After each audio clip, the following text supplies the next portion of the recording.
Go. All right, wonderful. Hello there. We're just gonna wait for some fans to pick up, and here we go. Starting. Stream health is going. Whew. The weekends. This is how we spend the weekends. The best way to spend The weekends. best way to spend weekends is to talk about Star Wars, basically. So we have Laughing Jot first, and Exo Gaming says first. So both of them are first. Thank you guys so much for joining the stream. Jeremy Hatcher, thank you, dude. Hi, hello, Death Trooper, Alden Volk. Thank you guys so much for joining us today. Me and Andrew from Star Wars Ramblings are here to discuss all things Star Wars, basically all things The Last Jedi. And I really would like to get into the unknown regions aspect of the new trilogy that will be heavily featured on, just so that before the official news comes, we have an understanding or a feeling of what will actually transpire and happen, and all that. So hello guys, thank you so much for coming into the stream and watching us and discussing all things Star Wars. Of course, if you have any questions, leave them in the chat. Me and Star Wars Ramblings will do our best to answer any of the questions that you pose. Thank you so much. So Andrew, welcome to the Bessie podcast.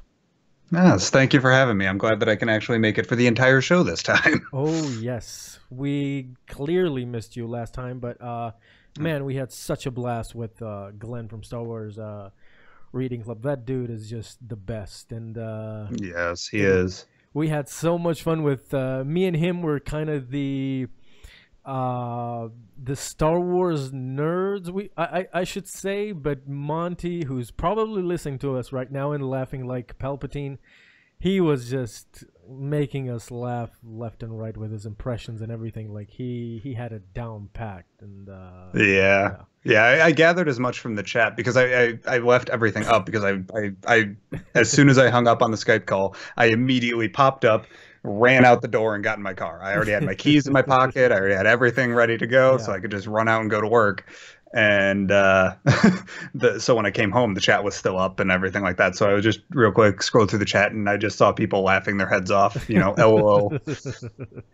I was really between. I was in a hard place because I was Glenn was talking and Monty was talking, and in the meantime I was trying to say, guys, I don't want to cut you off, but Andrew has got to leave, so let's say goodbye to him. And in the meantime, I knew you were preparing to go to your daily job, but thank you so much for hanging on with us during that time. And yeah, by the end, Monty just lost it, and he started doing all sorts of impressions, and that's the chat has already been accustomed to that. But moving on from that, thank you guys so much for joining the stream. I see lots of you talking there. Any questions you have, let us know in the chat. So Andrew, what I want to start with is the first question I could really pose to you, starting off, revisiting the question, but actually like exploring it a bit more. I would say, do you think that Kylo Ren will shoot? That's the question that has been really eating in my mind, sort of thinking about it all the time. And you had some great suggestions there, so I would leave it to you to explore that question. Well, my initial reaction is no. I don't think Kylo is going to shoot. The reason for that is twofold. Number one, Kylo's confidence in himself is shattered from his defeat at the hands of this strange scavenger girl. And I think that his confidence in the dark side, or rather his confidence in Snoke, and thus even, by extension, the dark side, I think that has been shattered by the fact that his action with Han, his act to kill Han to try and solidify his place within the dark side, and only the dark side, didn't go as he wanted. I think you can tell by Adam Driver's performance that he didn't get what he wanted when he killed Han. And he's feeling that regret, and he's feeling that shame and that self-hatred and that self-loathing from doing what he did. Mm-hmm. And so I don't think that they're going to go in the direction of Kylo staying on the baddie side. I don't think that he's ever going to come back fully to the light, because you can't come back from, you know, all the horrible things that Kylo did. But you can start to shift more towards Ben, as long as you like Vader wasn't redeemed by just saving his son. Mm-hmm. I mean, he was the equivalent to a henchman, and he was an enforcer for an evil space wizard for 20 years. So, well, we never got that sort of explanation of what would actually happen. Let's say if he survived, if Vader survived, what would actually transpire afterwards. It is great that he was redeemed and he became Anakin in the end, but would the rebellion actually accept him, or they would not? And the same question could be posed for Kylo Ren. We could find ourselves in another Vader situation, which, of course, as I said in the previous podcast with you and with Glenn from Star Wars Reading Club, is that I don't want that to happen at all. If they kind of find another way to bring him back, which was your suggestion, is that the death of his mother could do that. Yeah, it's weird to see that. I don't think fans or even Star Wars as a movie franchise or as a story or as a script would accept him leaving the First Order or leaning towards the balance, not dark, not light, being Ben Solo again, but not really joining a faction. Star Wars as a structural thing does not work, because you either need to be on this side or on that side. We see Luke is presently on that middle line where he's not with anyone, right? But you can see that they're starting to hamper at him and starting to drag him into a side, whether it's light or dark. So Star Wars as a structure, it does not really allow for a middle, which is probably good that they're going towards that direction, towards the balance and the gray and whatever.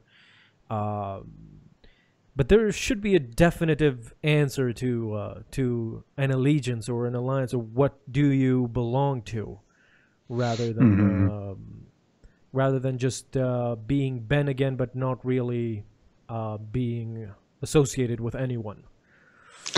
Yeah. Well, on the topic of Vader's possible, like, if Vader had survived Return of the Jedi, I don't recall where it was, but there's a comic. I think it might have been like that Star Wars Beyond or something like that. Yeah, there's a fictional, there's a whole fictional series where it has those what ifs. Then what if the Death Star wasn't destroyed? And there's this whole another journey where there's only Luke and Han, and they go on their own adventure. They think Leia is dead. I am familiar with those comics. There was a Vader one where he survived. I don't really recall what the story actually was, because I've not read those. Even when they came out, they were not canonical. They were not anything to behold. So. Yeah, I don't know. The whole question of canon, is it canon though? Is a little bit. I don't know. It's been kind of grating on my nerves recently, because it's all made up. They're just stories. Just enjoy the stories. You're telling me, which I get flagged for every video. Is this Legends? Is this canon? Is this? I understand. Yeah. It's a story. Just enjoy the story. Yeah, exactly. It's a good story. I would say that yes, as a fan, as a diehard fan, I would like to know if it's canon or Legends. Yeah, the problem was for sure. But the problem was that is that Which example should I take? If we talk about, which example should I take here?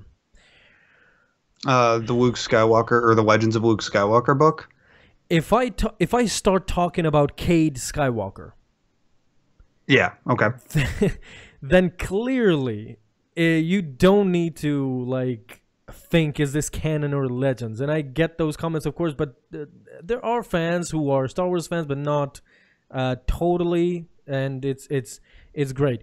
But as you say, it's the enjoyment of the story, really. And what I try to do with the channel is just implement a sort of a system where we all have fun with it. Just explore the many stories that Star Wars has given us, whether sometimes it's completely obscure, whereas just crazy Star Wars, you have those stories where with Project Blackwing, for example, and that's canon. Like many like try to dismiss the Legends material. Of course, the Legends material is all Dragon Ball Z Star Wars, and it's kind of like it went off the rails, of course, but Luke falling in love with a supercomputer. it's just off mind-boggling to some extent, to how it was the holiday special happening all over again, but through comics. It was no control, no. I don't think there was a like there is no way that if George Lucas and Lucasfilm were heavily involved in this, I don't think that would have ended up happening. But in either case, whatever the case may be, I try to implement a fun, loving story where you are, I didn't know that, and that's it. But if you're interested in a canon or Legends, what does it belong to, then like one simple research, you're one simple research away from actually finding that out. Or as I said, if I start talking about Cade Skywalker, or if I start talking about Gianna Solo, then it's pretty clear that it's Legends. But back to the Last Jedi. So Yeah. in your opinion, Kylo does not actually fire the weapon. That's correct. Yeah, I don't think. But you said that he will be redeemed, right? This is your belief that he will definitely be redeemed in the end. I think that he will start making the right decisions again. Mm-hmm. What will cause him to do that? What will be the main reason for him to start shifting his ways? My guess is that it's going to be the death of Leia at the hands of Snoke, or it's going to be him witnessing the torture of Rey. Because the torture of Rey. Now you might be onto to something here. So yeah, it's going to be one of those two things. Maybe an amalgamation of those two things too. All right.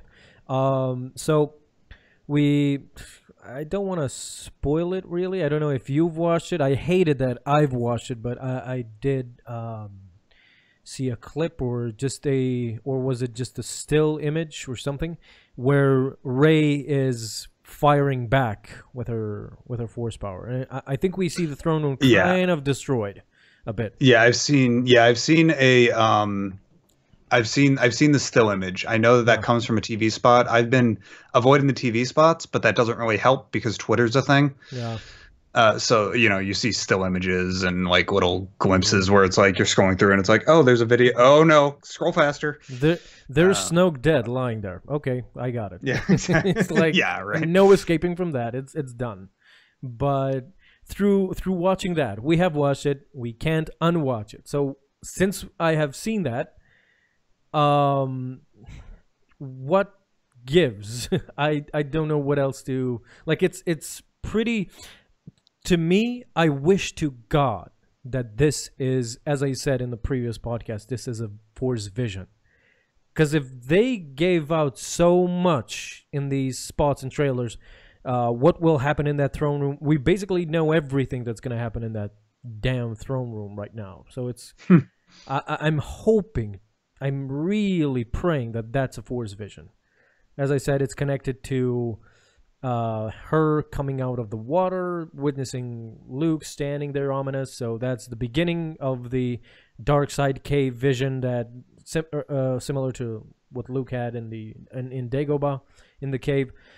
So that's the start. The next scene is this will not go as you think. Luke saying again, because it's raining, it's dark, the lighting is completely the same as her Force vision in The Force Awakens.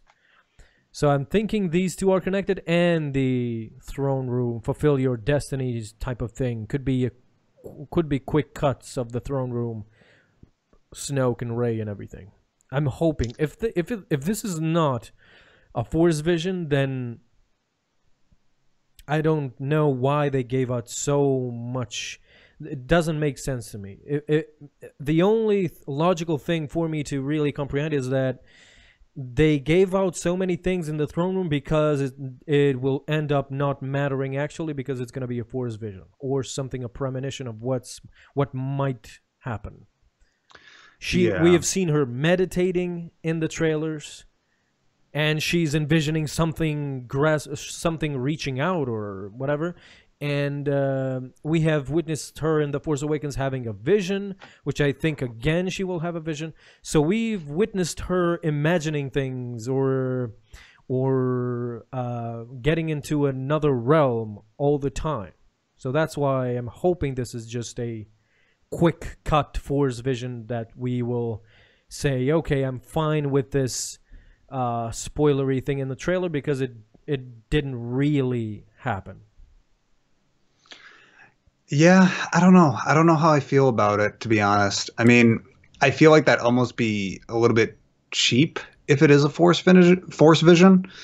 Then why give out so much? Does it make sense? Why give out we know exactly what's gonna happen in that damn throne room with Kylo Ren and Snoke. With Rey and Kylo Ren and Snoke. Well, we know that, from my understanding and from what I know from, seeing still images and, snippets of the TV spots, is that Rey gets tortured by Snoke. Mm-hmm. There's a fight in it. Rey fights back, mm-hmm. and Kylo is in that same throne room with Rey. Like, that's what we know. That's what we're certain of. So this could be a misdirection. As you said, you're very eloquently pointing out Kylo Ren in here, because now that I'm thinking about it, I would love it if it's a Force vision. I don't care if it's cheap or whatever. This is spoiled completely to me, but the only way they could rectify it if it's a Force vision. But I understand that it could not be. So if it's not, are they trying to misdirect us? Because we're watching Snoke and Rey, and we're like, oh my god, Snoke and Rey, and this is crazy what's happening right now, and we're missing the point, which is the perspective of Kylo Ren that you hammered on earlier, that this could be his turning point or something. Could Kylo Ren be the focal point of the scene, but they're misdirecting? Maybe there's a misdirection even in the movie where they don't show Kylo Ren too often. There's only Rey, Snoke, but towards the end of the scene, we will get to see what really Kylo Ren is feeling at this moment. Yeah, I could definitely see them going in that direction where it's a misdirect, where it's primarily, where we're primarily worried the point of the scene is to motivate changes in Kylo as a character, mm-hmm. not necessarily to Rey as a character. Exactly. Yeah, I could definitely see them going in that direction where it is a misdirect. Yeah, I don't know. I still think that the raw facts of what happens in that throne room that we know from the TV spots and the trailers isn't enough to know exactly what happens, at least for me. We know, like, we can fill in the blanks by saying, well, Kylo's close to possibly being able to be turned, and so we can fill in that, okay, maybe Kylo shows up and helps Rey and da-da-da, but the raw facts of Snoke, Rey, and Kylo enter a throne room. There is a fight in between some people because the throne room gets hurt. We know that Rey is on one side and Snoke's on another side. Where's Kylo at? We don't know that. You know what I mean? Yeah. I just don't think that, like, we do, like, I could see us filling in the blanks, but the raw facts aren't there. we don't know. Basically, we don't know the ending of that scene, and I don't think we know the complete ending. We know probably the ending from the throne room being destroyed, from all that enormous power that Rey. We see her show her extreme powers in The Force Awakens. That's in some points, but now is just on a completely different level. So we see towards the end of that scene what's gonna happen. Kylo Ren is missing, so he might be thrown away or thrown something. But what you said, that's what I mean with the spoilers, because this is what's going to happen in the scene. Basically, what we have seen from images and trailers and spots, TV spots. So this is what's going to happen. Kylo Ren is going to bring in Rey before Snoke. Snoke is going to say the usual, I have been expecting you, whatever, blah, blah, blah. And use the Force on her to drain the life force out of her. So basically Force drain.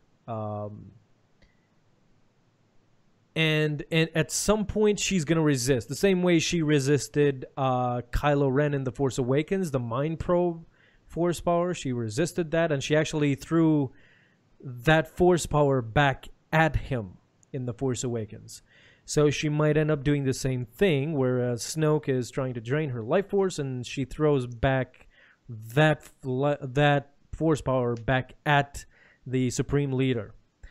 In the meantime, everything is destroyed, and that's it. We basically don't know what's going to happen after that, but we've got 70% of that scene down pat. Well, but how long is that scene, though? That's my thing. Like, could that scene, like, you look at the Return of the Jedi scenes with Vader and Palpatine and Luke, right. that sequence where they're inside of the Emperor's throne room probably has about 20 minutes of screen time. Yeah, it cuts from what I mean? The space battles to the throne, to space battle to the throne.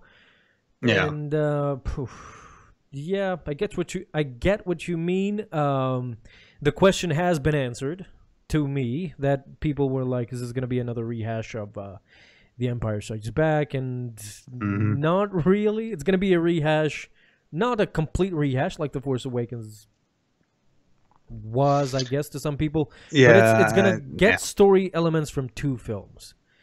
It's going to be, the first half is going to be The Empire Strikes Back, and the second half of this film is going to be Return of the Jedi. Obviously, with the throne room thing and the whole fight. That's why, for me, it's kind of crazy to see what Episode 9 is going to be like. The Episode 9 will probably be even more original than Episode 8.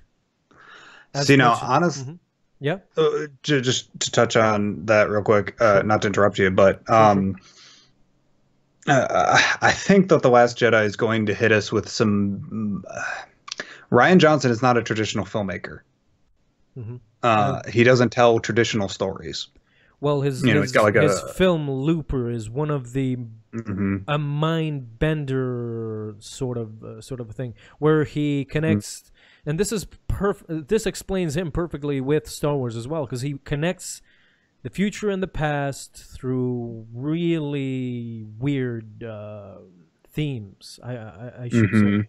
Where it's, as you say, it's not linear, basically. He hates linear storytelling, where there's no beginning, middle, end, but he could give you the end in the middle and then still arrive at the end. It's sort of, he's not linear, so that could be interesting to see in The Last Jedi, but do continue.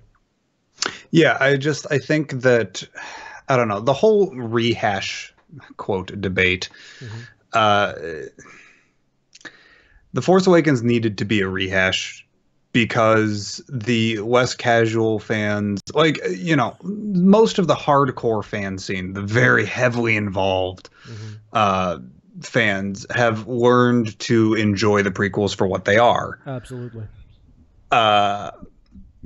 Yes, there are problems with them, but they're still entertaining films. But like for example, when people find out that I make Star Wars videos on the internet and I stream Star Wars games on Twitch and I do podcasts and stuff with, wonderful people like you, Yeah. Thanks. it's it's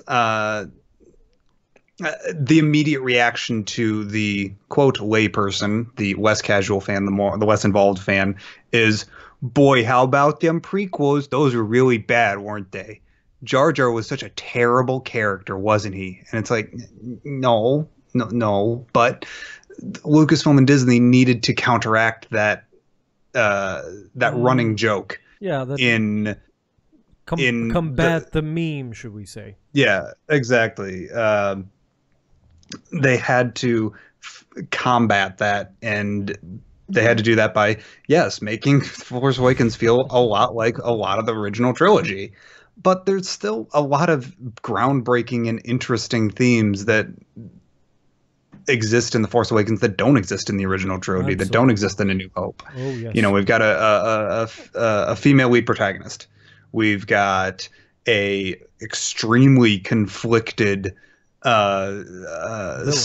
sub-villain. We've got a villain that we know nothing about, a higher villain in the hierarchy that we know nothing about. We've got a military official on the baddie side that actually has a little bit of depth and interesting, intrigue into, how, like, what is his motivation for doing that? Whereas, like Piet and Jar Jar and even Tarkin didn't, like, they were just like, I'm evil and I stand here in my evil uniform.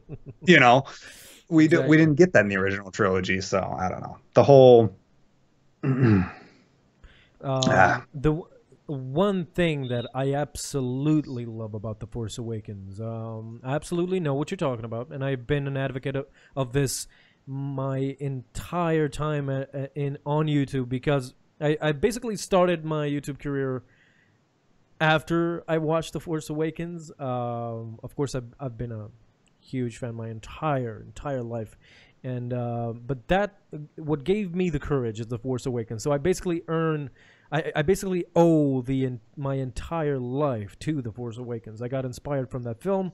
It was actually a tidbit that I saw there that inspired me to do a video about, hey, did you know this about The Force Awakens? And I'm not gonna go into detail of what it was and whatever, but that scene inspired me to do a video, and that video blew up, and here we are today, 2 years later. Yeah.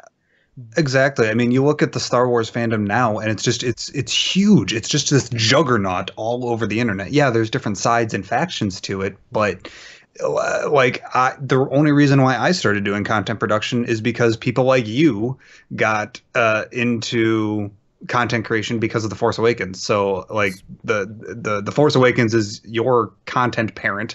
It's the thing that inspired you, and then all those content creators that were inspired by The Force Awakens are the people that inspired me to start doing this. So yeah, it's like poetry. It rhymes. It's like poetry. It rhymes. George Lucas is a treasure. Absolutely love that man. And yeah, it was basically, I used that as a vehicle to my YouTube career. But what I want to say is that I've been an advocate from that point. I saw the hate on the internet. People were like, this is a complete rehash of A New Hope and whatever, and it's like, yes, it is. But why? Have you asked why it is? They needed to do so. There was no other choice. If they had done something so if they had done something so obscure and moved to something new, they were afraid. So they did something that is familiar to you because many hated the prequel. So they needed to go back to the original things where it's all quippy, funny, but gritty at the same time, stuff like that.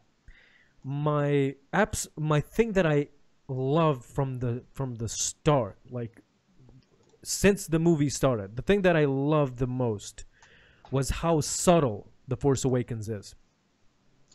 The Force Awakens doesn't ham-fist you the story.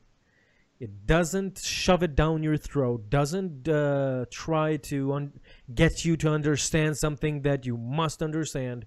Like, for example, the prequels are at fault for having you to understand all the logistics and the crazy bureaucracy of the lawmaking and the Senate and everything. And it's the quote from George Lucas is, "This movie, Star Wars, is made for 12-year-olds."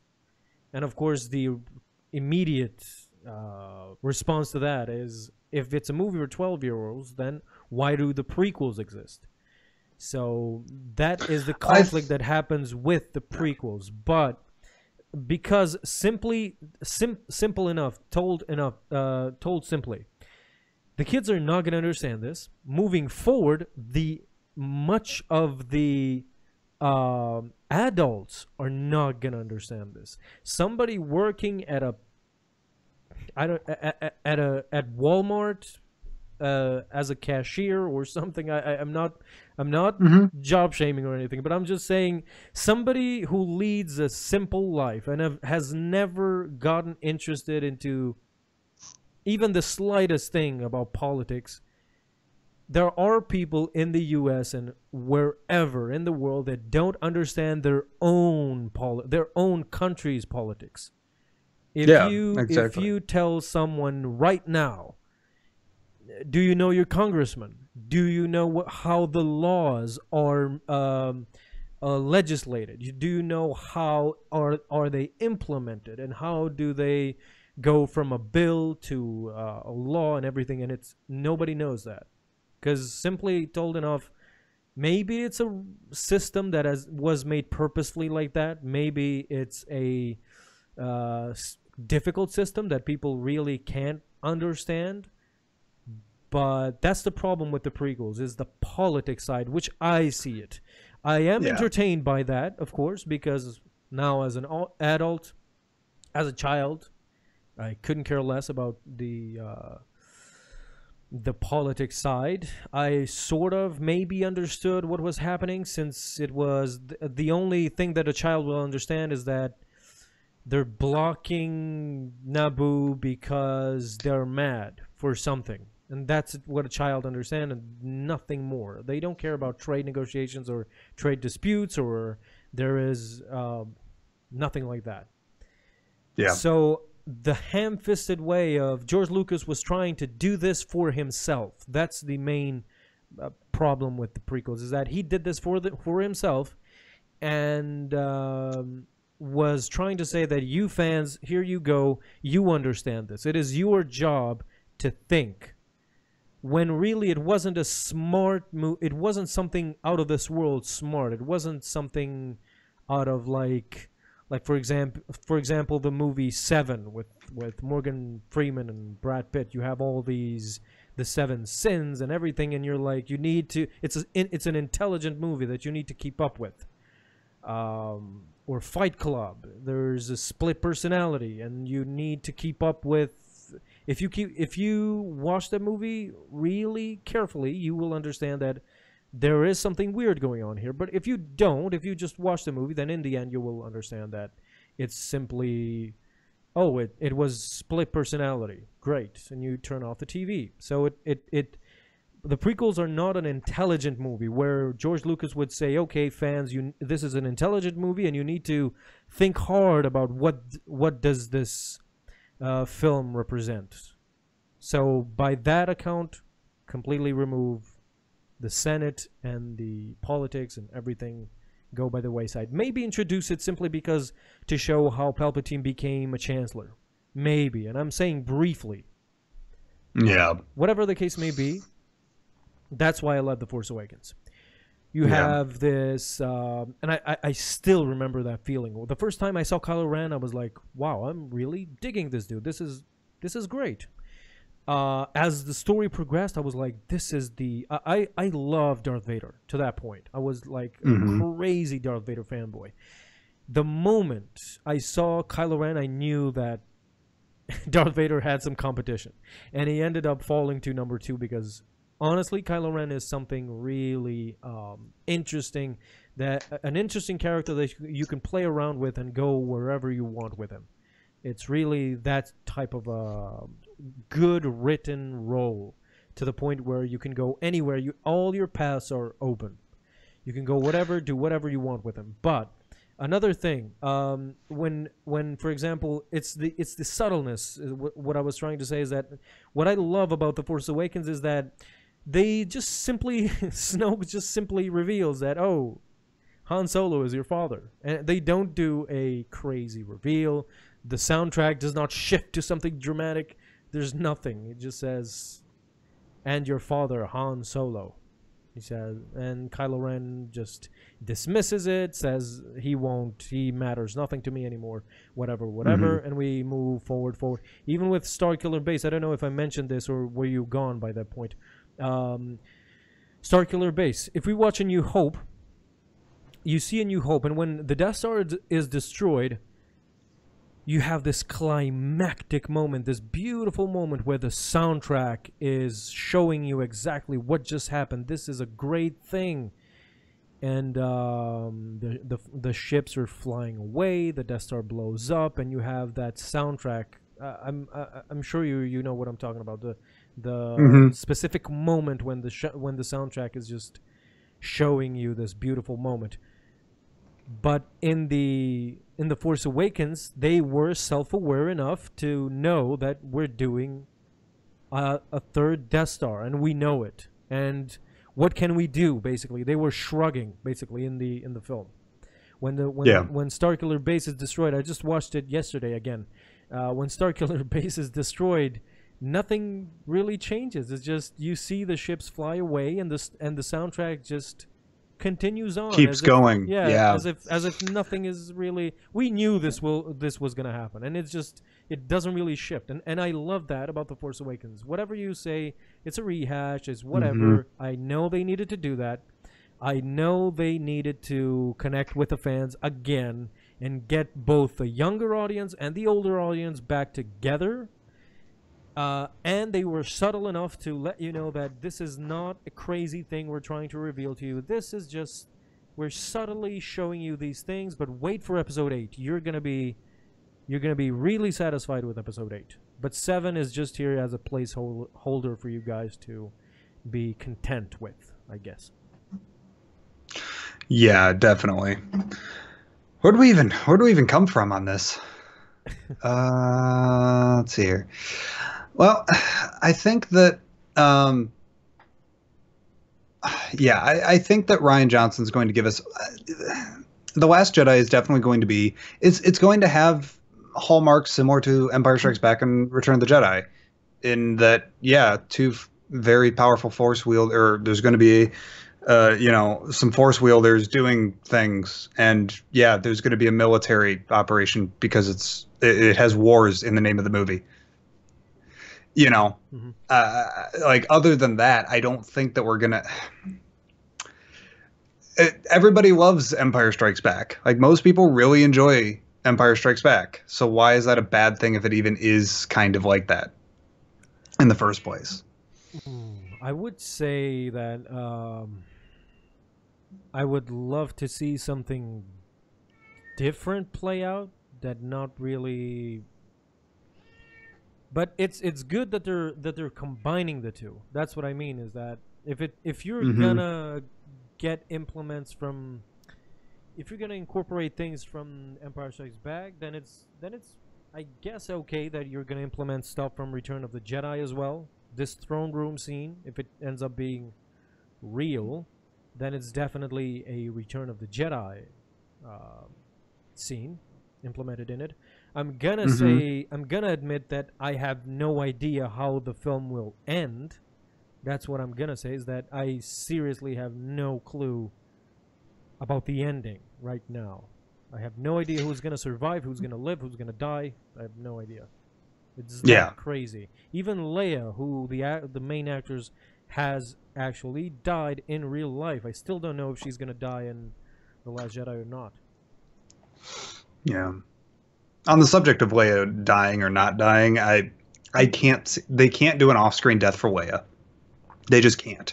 There's no way that you could do that for that massive of a character. You could do that with, like, Poe, maybe. As much as I love Poe, you could even do that with. It'd be like killing Luke Skywalker off screen. Yeah. You can't do that.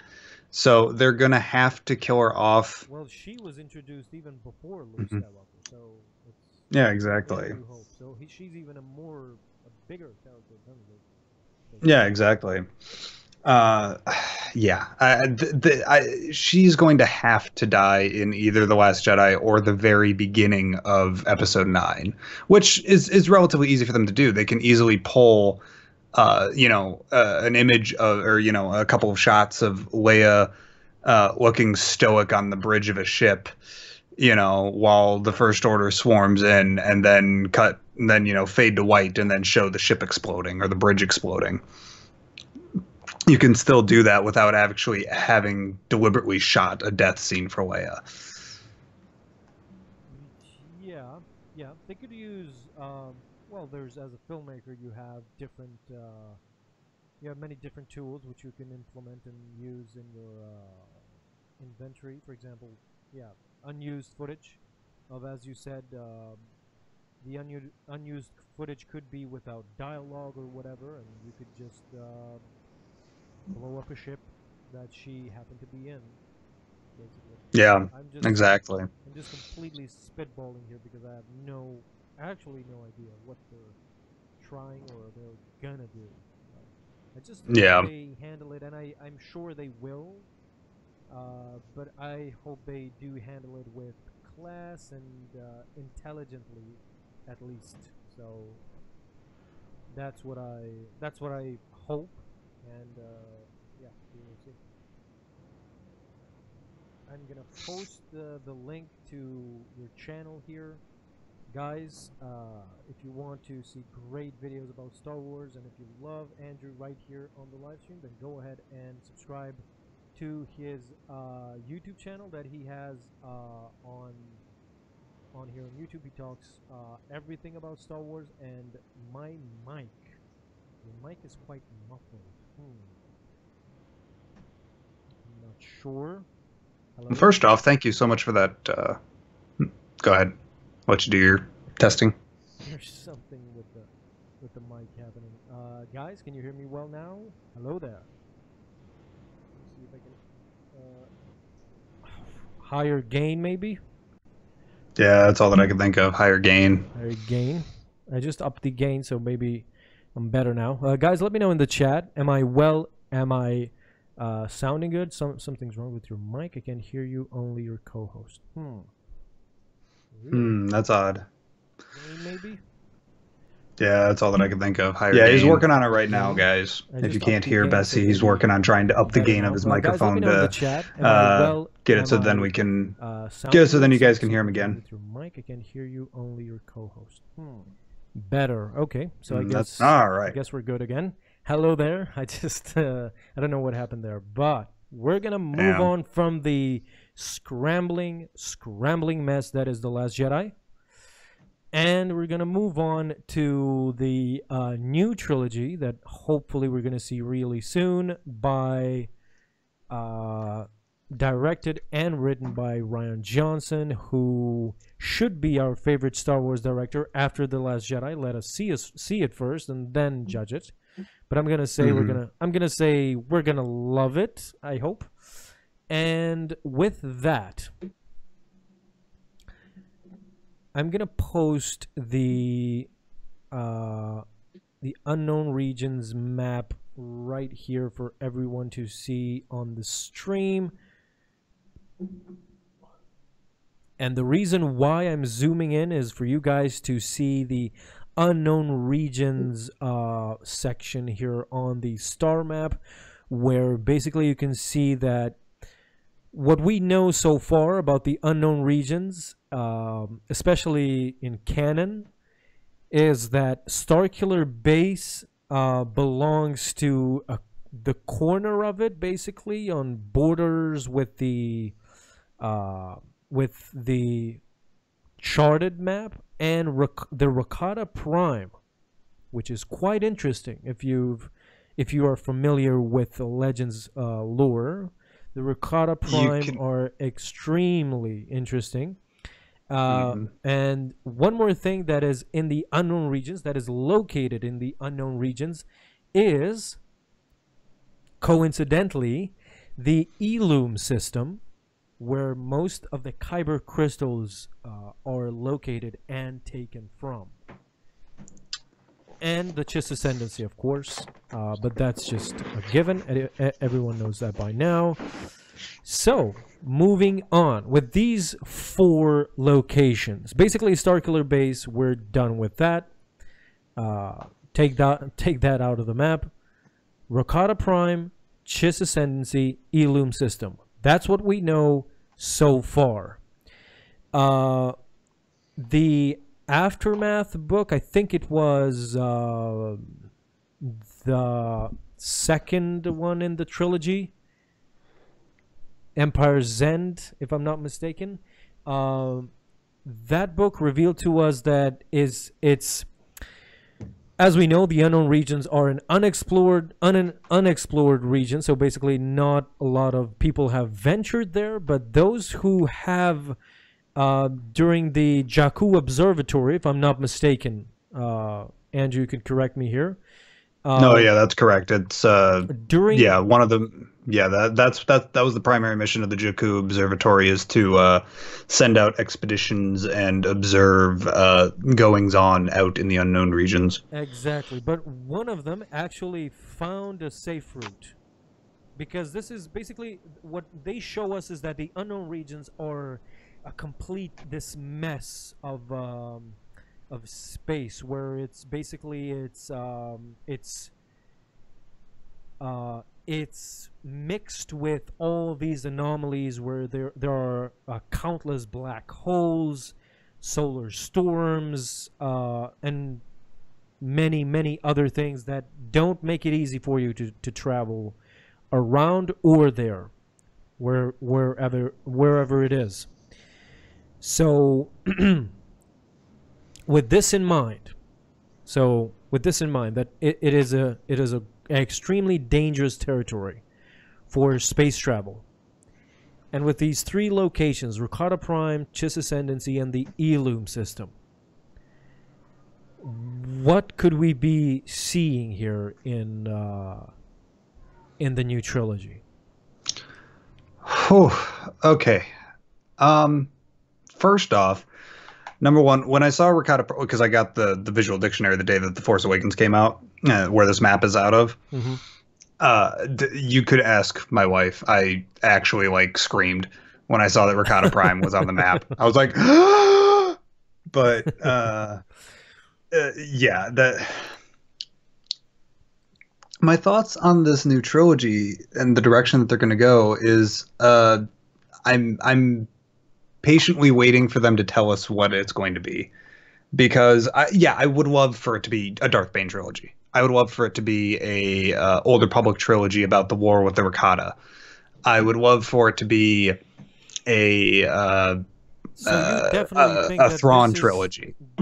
They're gonna go not only on another location, on an unvisited, never disclosed location, a location that we've never seen in Star Wars, but they will go back in time and actually, like, a completely new thing in Star Wars. That's what you think is gonna happen?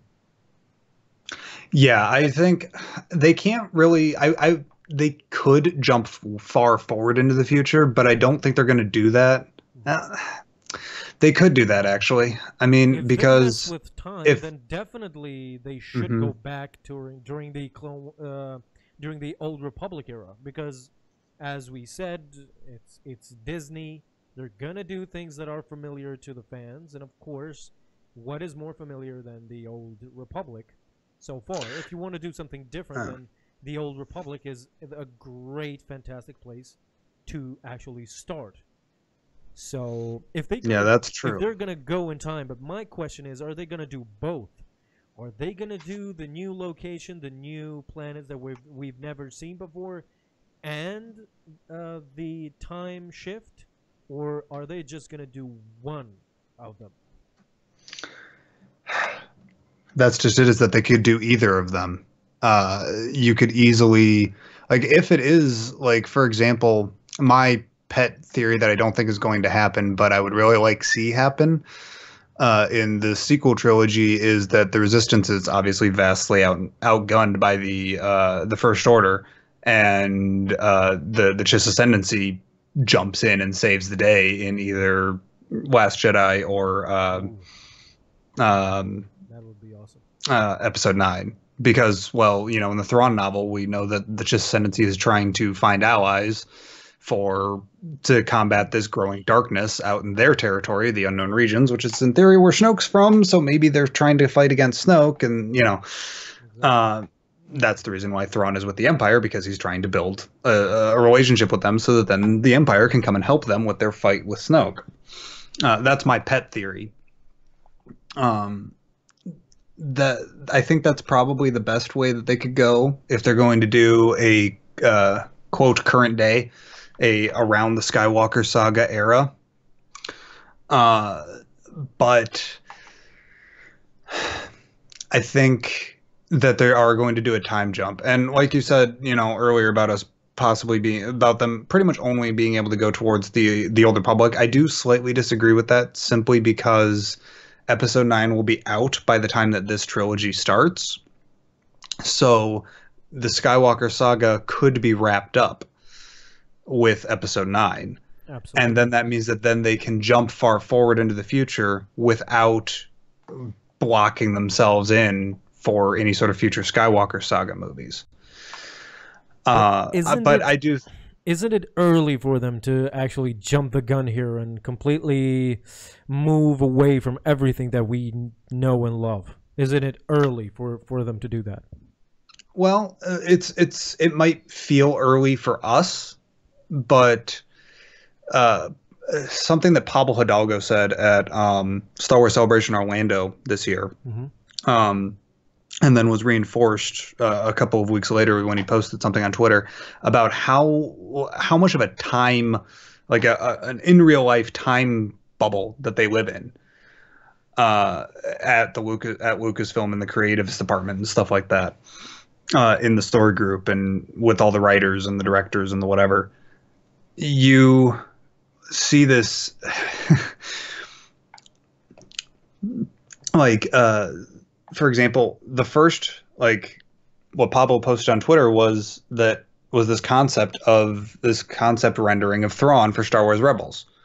The timestamp on it, like the date on the concept art, was like February of 2014. Wow. Yeah. We didn't even know he was a thing until middle of April 2016. Mm-hmm. You know, they live in this huge, like The Last Jedi has been pretty much set in stone, most likely, or at least the general story beats of The Last Jedi has been set in stone probably for 2 or 3 years now. The only thing that might have changed it up a bit is, of course, the death of Carrie Fisher, but I don't think even that really... Yeah. They could have fixed that situation in a short minute, probably, but I'm not really entirely sure about only that scenario, because I distinctly remember Colin Trevorrow, now the former Episode 9 director, him saying that in Episode 9, Leia, especially Leia and Luke, are going to have this crazy role, this much, much bigger than even 7 and 8. So now with Carrie Fisher dead, this is going to be the... That's why with Kylo, it's strange. We don't know what's going to happen, because I think Leia was going to have a bigger role because of Kylo Ren. So now that Leia's not going to be around for Kylo Ren, we're going to see what's going to transpire out of that. But yeah, back to the Rian Johnson trilogy. Yeah, I've deliberately pulled myself back from doing too much speculation on it, to be honest. Right. Quick aside maybe not so quick aside, for just how much I love Rian Johnson as a person.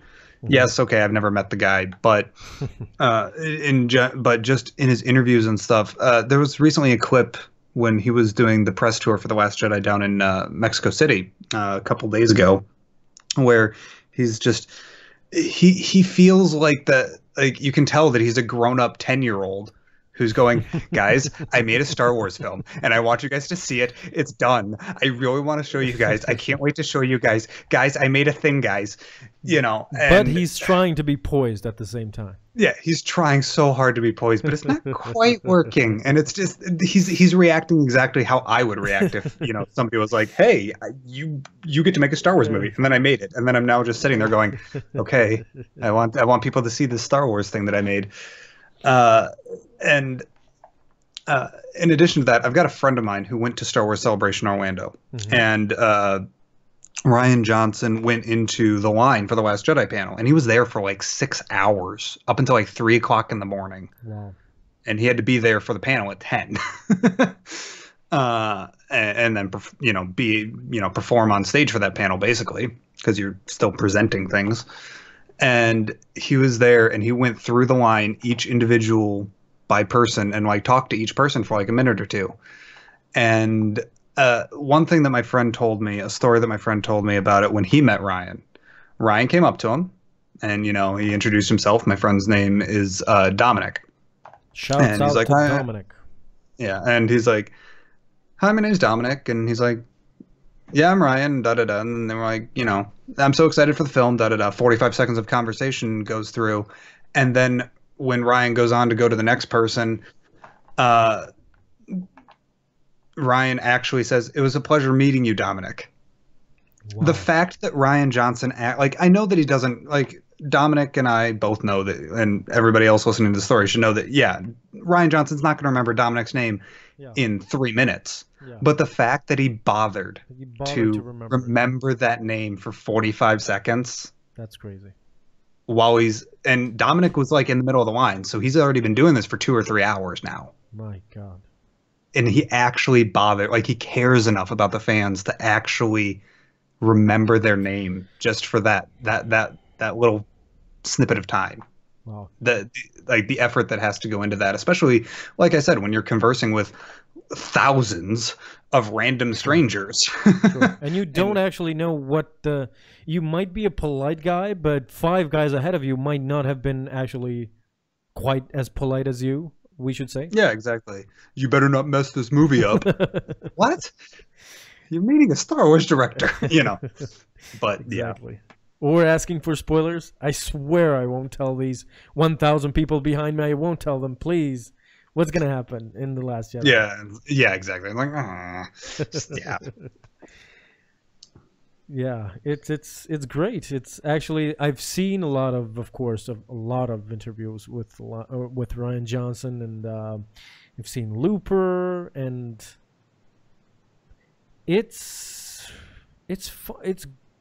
I don't know what to say about the guy. He's great, but a Star Wars movie is a totally different beast than doing something indie, or doing something different, or doing your own thing, or whatever the case may be. I'm not sure. I'm gonna have to actually watch beginning till end Last Jedi and be convinced. If I'm satisfied with The Last Jedi, it is safe to assume that I'm gonna be satisfied with this new trilogy. But at the same time, hoping that Disney does not get too involved into the actual production, or does not interfere with his creative mind. Because he's definitely a fan, just like the rest of us. He wants it to go into new, untold regions and stories, and whatever the case may be, and I can't wait for that. My mind, I definitely think they will explore the Old Republic again, harkening back, because there are too many seeds that are planted by now. So, for example, let us start immediately with the ancient books that Luke has in his possession. We know those are from the ancient times of the Jedi Order and everything. So that's one clue. We have the Bendu. We have a lot of seeds that really harken back to the old times, to the old Republic, and even in Star Wars Rebels, that scene in Malachor, a lot of things are brought back from Legends, like the actual planet.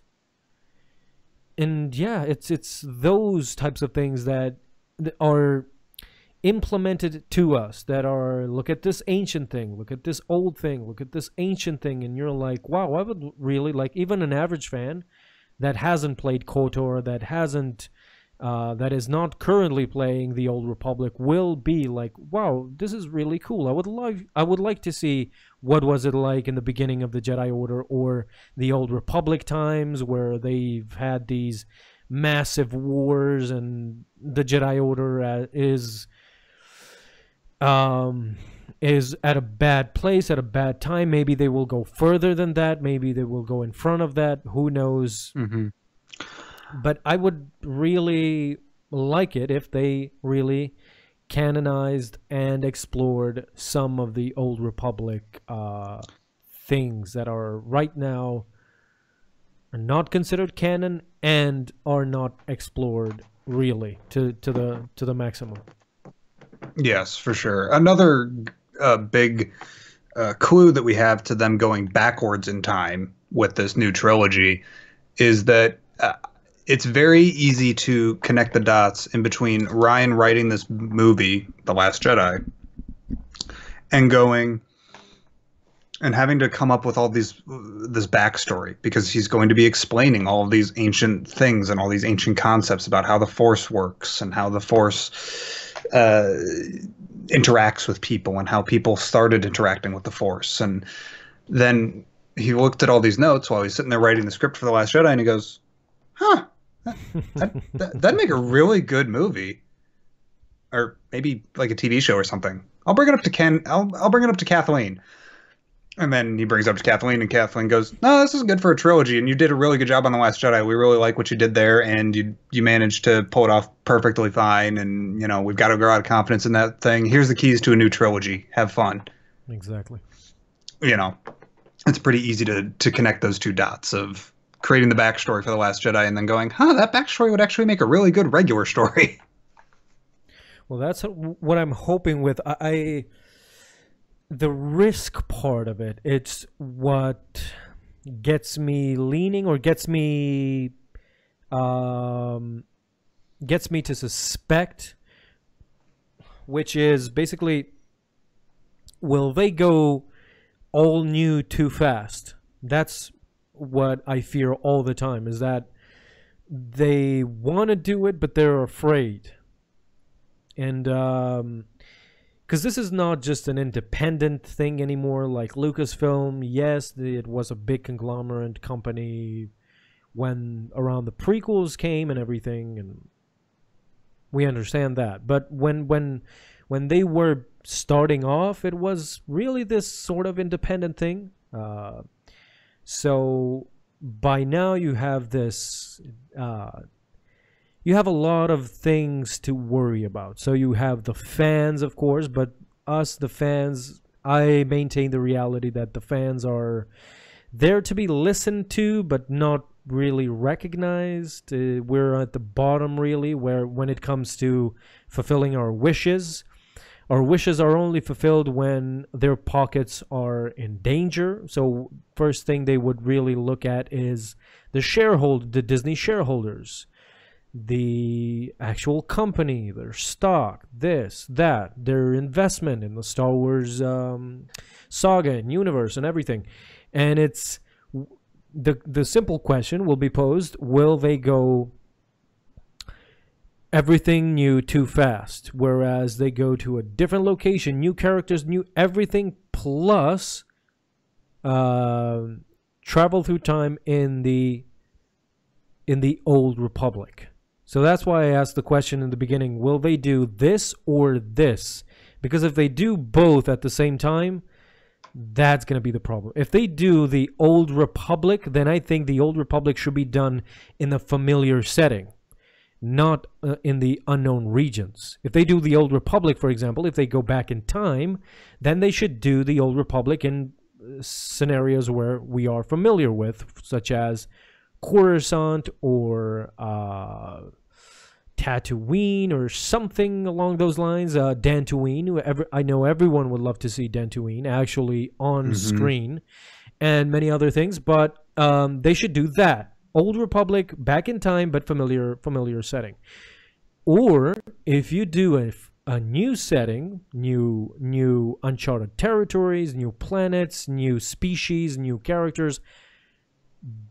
But if you do that, I think they will do it in a familiar setting, in a familiar time, where they will reference that I can't believe this galactic civil war, and they will reference it quickly to tell the audience that this is happening in between episode 3 and 4, so we know what's actually happening, or 4 and 5, and stuff like that. Like I don't think, because there are too many things involved and they can't really do whatever they want, they can't really risk it and be like, the fans won't really like this. And so because of that, I think that either one is going to happen, not both. Yeah, for sure. Well, another way that they could go is if they do my personal hope, what I want the new Rian Johnson trilogy to be, is to go in the direction of the first Force users. The very beginnings of people realizing, wait, there's this weird mystical energy field that's penetrates us and surrounds us, and it binds the galaxy together. Because if they don't do it in the unknown regions, and they do just the time jump, for the people that are watching the stream, a couple dozen pixels to the left of Corellia there is in Legends this little planet called Tython, where the Jedi were founded. Exactly. And you could see. Let me pull it up actually. Yeah, you could easily see them going in that direction, or at least I could see them going in that direction, especially with where they're going in The Last Jedi. I would love to see, because you could have all this political intrigue about the Republic beginning to form, and you've got, the beginnings of hyperspace. Like, say that this is set a couple hundred years after hyperspace.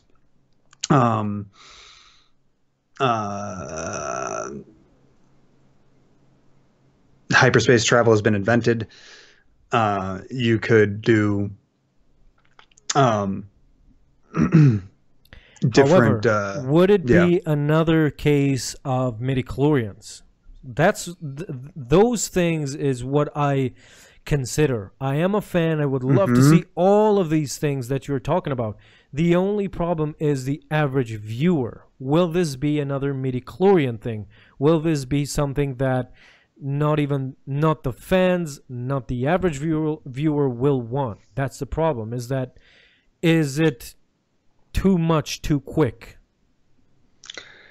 Because Tython and the beginning of the Force using everything, that could be explained independently out of the films. That could be explained in a TV series or in a comic or in a novel or book or whatever the case may be.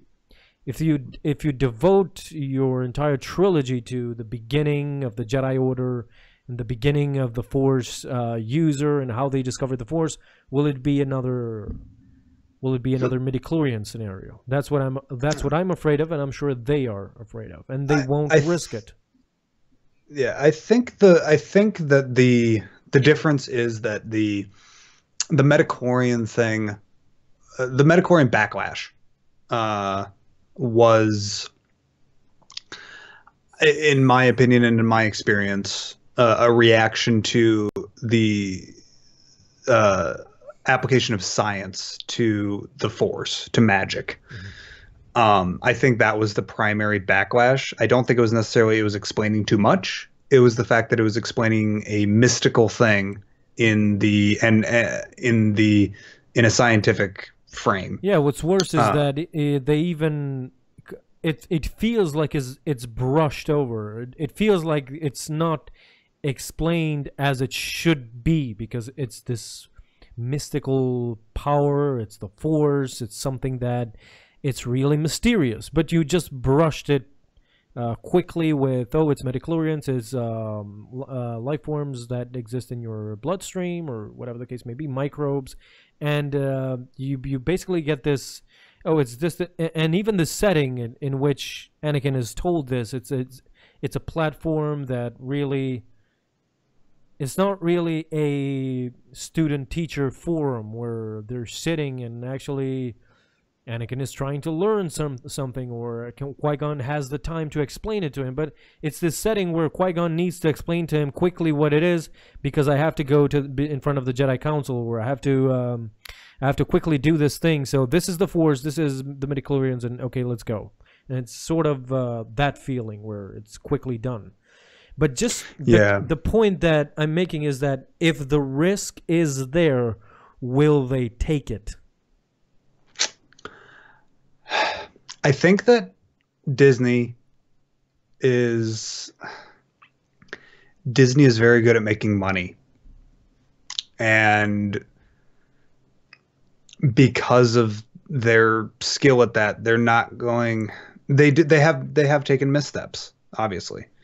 But they do know that they have a license to print money with Star Wars.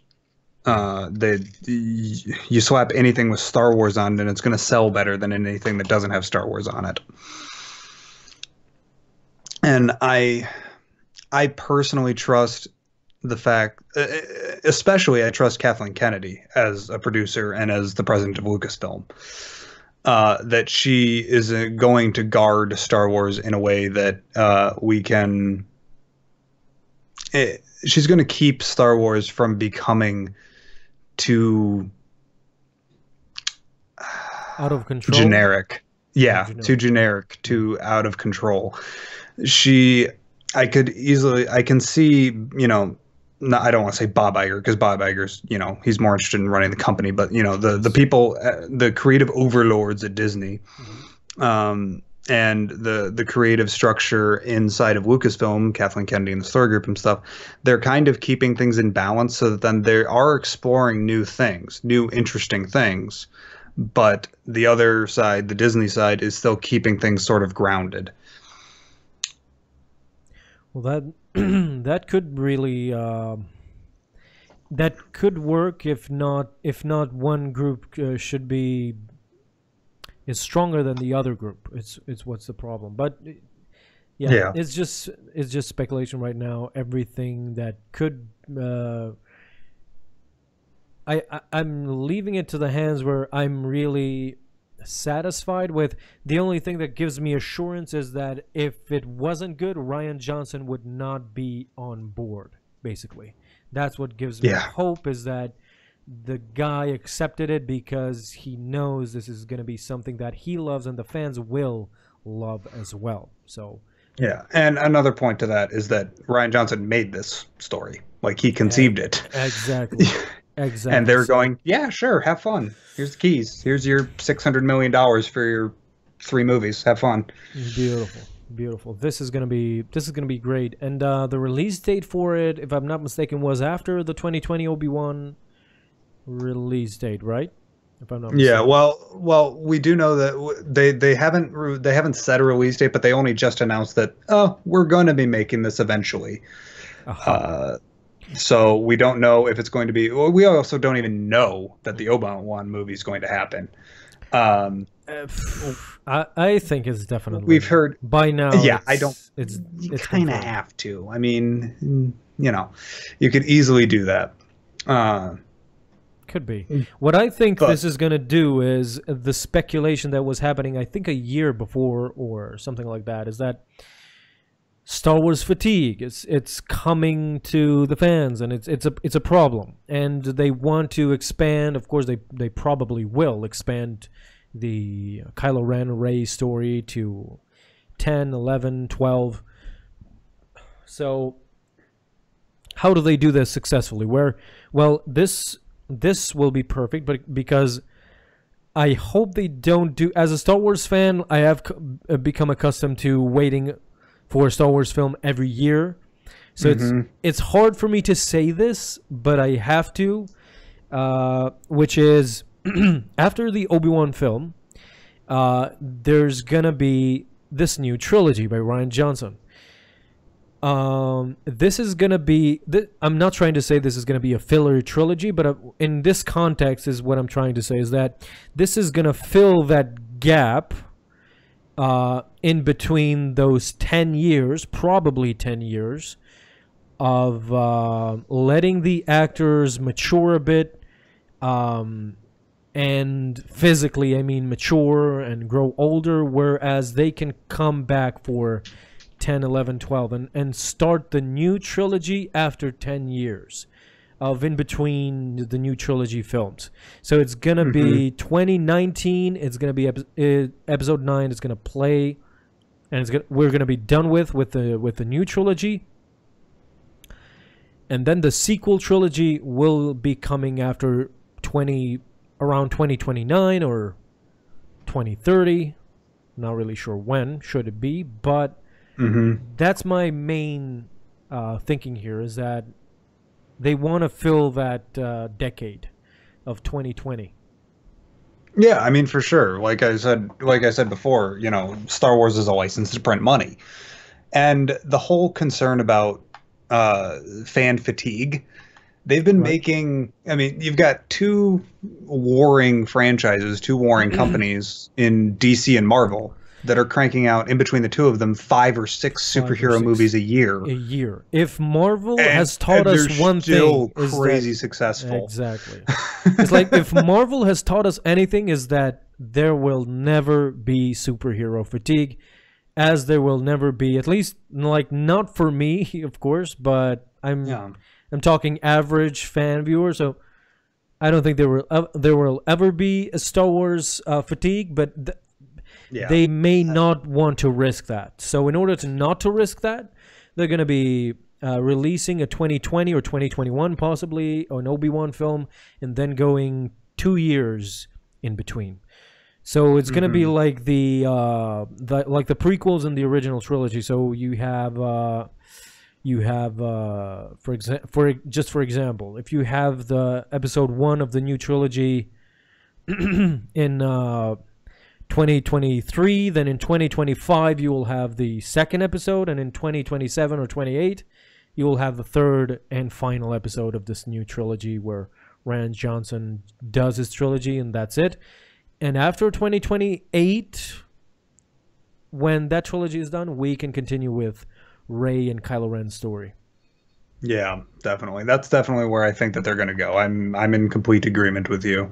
Yeah. In between those, if we wait, for example, because at this point we are spoiled, and we're not accustomed to waiting 1 year, 2 years for a Star Wars film. So that's going to be interesting to see if they implement actually the waiting game. But in between, I'm sure we're going to have lots of TV series and comics and books, and I would love, please, somebody from Disney, listen to us. Please do a 1313 adaptation of a TV series. I don't understand why does this TV series does not exist yet. Who cares about the Rebels? Honestly, by now we know everything there is to know. We have Rogue One, we have Rebels, the Rebels TV series. We are done with the Rebels. Like, there is nothing more to talk about. In between, strongly disagree, but okay. I'm also a Rebel fanboy. I honestly am in the opinion that, like, we don't need, if we do need something, then not in the price of 1313. I don't want this history to cost us 1313. We need a Sopranos. We need a Martin Scorsese type of style and atmosphere Star Wars movie. I would love to see that. To see an actual gangster bounty hunter thing in 1313. Just do that, and that would be just I think this will bring even more fans than before. Like this, the clunkiness of, like, what do you hear about non-Star Wars fans? Oh, it's just this fantasy, stupid conception. They play with swords and what they if someone tries to shame Star Wars, they use these sort of connotations or something. So imagine if you do a gangster style thing in Star Wars, in this obscure sort of thing in 1313.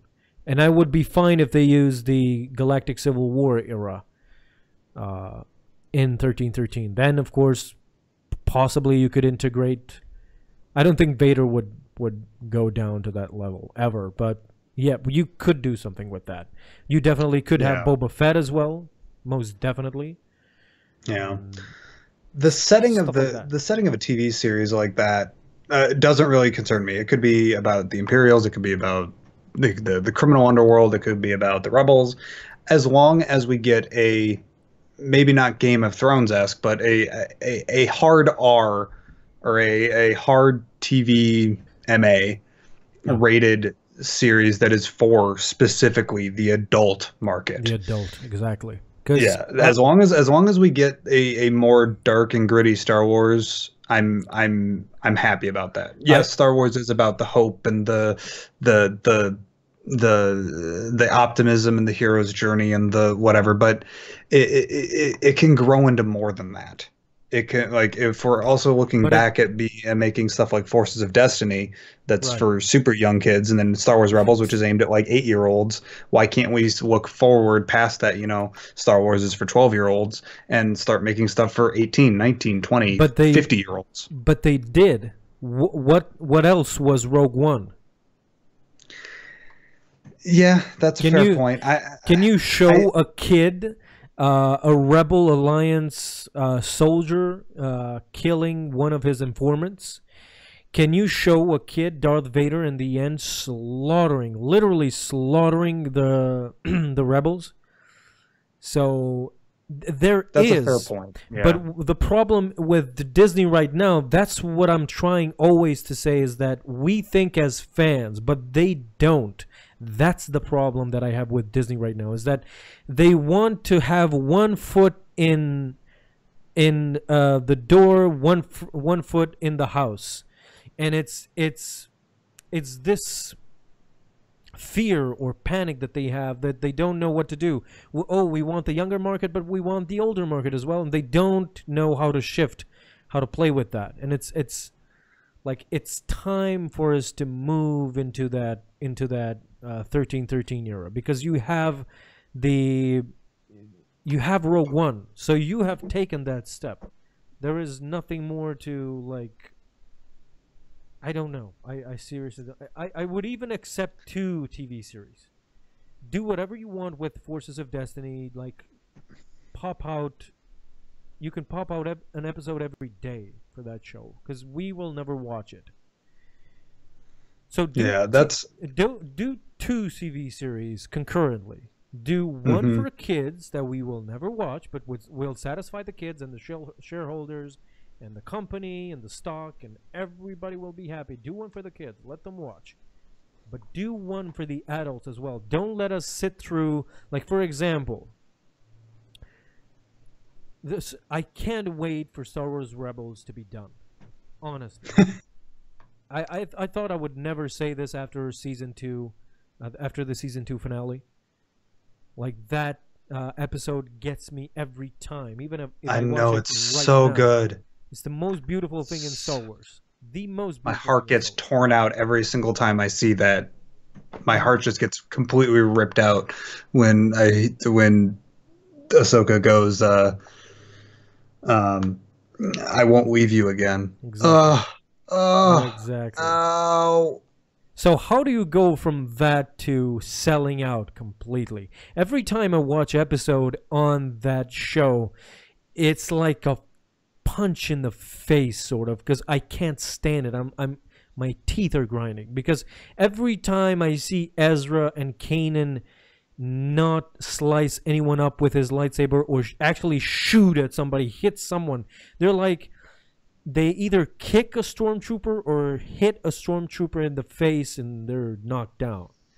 That's retarded for you to present that one this sort of. I may be going off on a rant right now, but I don't really know how to explain it. It's really stupid, basically. Like, don't tell us these stories and present them in the canon, actual canon, because you know that fans are that older fans are gonna want to watch this because this is relevant to the canonical story. This is relevant to what will happen to the Empire, to Thrawn, to everyone. And then put Thrawn in this kitty show where you don't see anyone getting even injured. It's mind-boggling to me how they thought of this, and that's why I'm angry with this, because they don't know what to do. They present Rogue One where immediately a rebellious a member of the rebellion kills his informant. Actually kills him. We've never seen that. That was great. In the next time we watch a Rebels TV episode, and nobody gets even shot, and they can't even kill a stormtrooper. They have to kick him in the face or do something to knock him unconscious. Nobody gets killed. The Grand Inquisitor gets off screen, gets killed. Let me just point that out, because we don't see him actually. I think we don't actually see him enter that crazy malfunctioning fiery reactor that he because as soon as he's about to enter, they cut and they show Kanan's face, I think. Yes. So we have that death. We have we don't see Ahsoka. Presumably, if she's dead, we don't see Ahsoka die. We don't. Who else? Nobody basically is killed. For God's sakes, in the Clone Wars series, Maul actually cuts off Pre Vizsla's head. That's true. And I see where you're coming from. I totally get it. I totally understand it. I can't wait for it to end. Honestly, like, I can't wait for it to end. And it's time to end. Like, have you seen this season 4? Yes, I have seen. Yeah, I've seen all the way. I'm completely current on Rebels. All right. So, what do I get from this season? Honestly, just tell me, what do I need to know about this season? Honestly, just let me know. Because right now, I don't care about anything. I know that Thrawn is... I'm waiting for the second to last and last episode. That's what I'm waiting for. Nothing else. I don't care about anything around it, because everything around it is just complete filler. You have Sabine's family introduced again, reintroduced, and then you have the passing of the torch with the Darksaber. Bo-Katan is blessed with the Darksaber, and she's gonna be the new leader, and then we're done.